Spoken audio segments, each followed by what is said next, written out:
Pozdrav svima i dobrodošli u novi video na Tech Code kanalu. Stigla nam je nova top lista Android igara u kojoj ćemo, kao što ste i navikli do sada, predstaviti 5 naslova za koje smatramo da su vrijedni vaše pažnje. Sve igre na današnjoj listi su potpuno besplatne na Googleovoj prodavnici, a i totalno su naravno različite jer ćemo kao i do sada imati više kategorija. Na kraju da spomenem da su ove igre, hajmo reći, malkice jače u smislu sistemskih zahtjeva, pa ako imate neki smartphone koji nije baš dobar sa zahtjevnijim igrama, mogli biste naići na sitne problemčiće, ali o tom potom. Nećemo više dužiti priču i krećemo sa prvom igrom na našoj listi. Higher Lower Quiz Game je igra koja je, kada se pojavila, totalno osvojila Android gamersku scenu. Ovaj kviz je baziran na Google, odnosno na broju pretraga za određenim pojmom. Gameplay se zasniva na tome da od dva ponuđena pojma koja dobijete, trebate odabrati onaj za koji smatrate da je imao više mjesečnih pretraga, i to vam je sav koncept ove igre. Jako jednostavan gameplay, a pritom jako zarazan i svaki put ćete željeti da što više dogurate sa rezultatom kako biste, pobijedili prijatelje, pokazali svijetu da ste najbolji ili imate neke treće razloge. Bilo kako bilo, probajte ovaj kviz i javite nam dokle ste dogurali, čisto da usporedimo da li ste bolji od nas.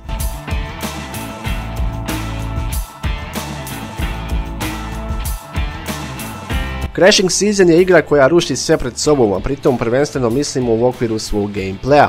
Crashing Season zamislite kao Subway Surfers na steroidima, samo što umjesto bježanja od policajaca ovdje upravljate pomahnitalnim životinjama, počevši od medvjeda pa sve do koze.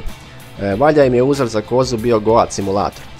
Elem, igru posmatrate iz ptičje perspektive, što je, uzevši u obzir vrstu gameplaya, i najbolja solucija, jer tako imate najbolji pregled dešavanja oko sebe, a to je u ovoj igri jako važno. Valja spomenuti i odlične bitke sa izuzetno zanimljivim bossevima, a tu su svakako i fini zvučni efekti koji upotpunjuju ugođaj opšteg meteža i razbijanja stvari. Pa dakle, skinite i vi Crashing Season i razbijajte, zabava je zagarantovana.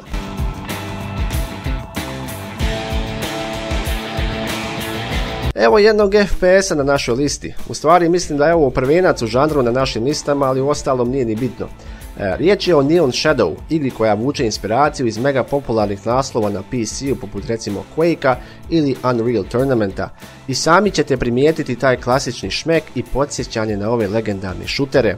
Priča ove igre nije jača strana i samo se navodi da vam je misija da uništite horde zlih robota, ako ih tako mogu nazvati, koji su okupirali vašu svemirsku stanicu, a uskoro bi mogli da preuzmu galaksiju.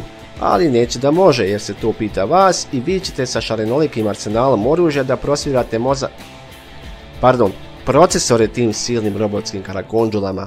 Igra pored single player kampanje posjeduje i multiplayer mod gdje možete okušati vaše vještine protiv drugih igrača, tako da Neon Shadow itekako ima šta da ponudi za ljubitelje ovog žanra.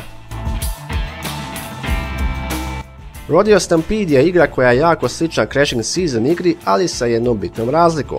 U Rodeo Stampedeu vi hvatate pomahnitale životinje koristeći svoj laso i probijajući se kroz stampedo. Hvatat ćete razne vrste životinja koje kasnije možete držati u svom malom privatnom zoo vrtu kao svaki pravi rodeo jahač.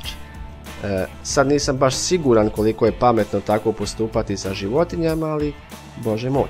Valja spomenuti da nećete jahati samo konje, nego i slonove, medvjede, tigrove, što vam padne na pamet, a da nije sve u besciljnom jurišanju ka naprijed svjedoče i prepreke na putu poput kamenja koje zna biti jako bolno ako ga zakačite. Na kraju mogu samo da vam preporučim da probate ovu igru i okušate se u svojim rodeo vještinama. Ko zna, možda pronađete i novi posao.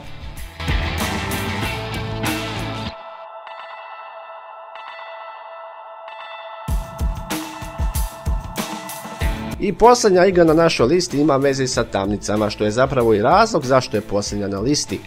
Znate sami da mračne i strašne igre uvijek dolaze posljednje.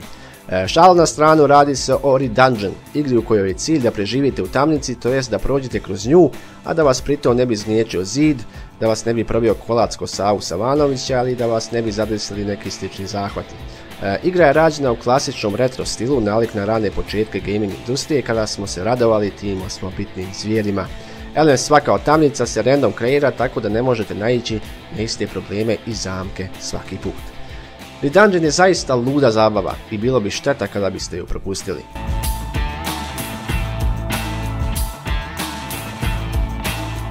I eto ljudi, to bi vam bilo to. Za sami kraj, kao i svaki put do sada, lajkujte video ako vam se sviđa, pretplatite se na naš kanal ako već niste, a mi ćemo se uskoro čuti.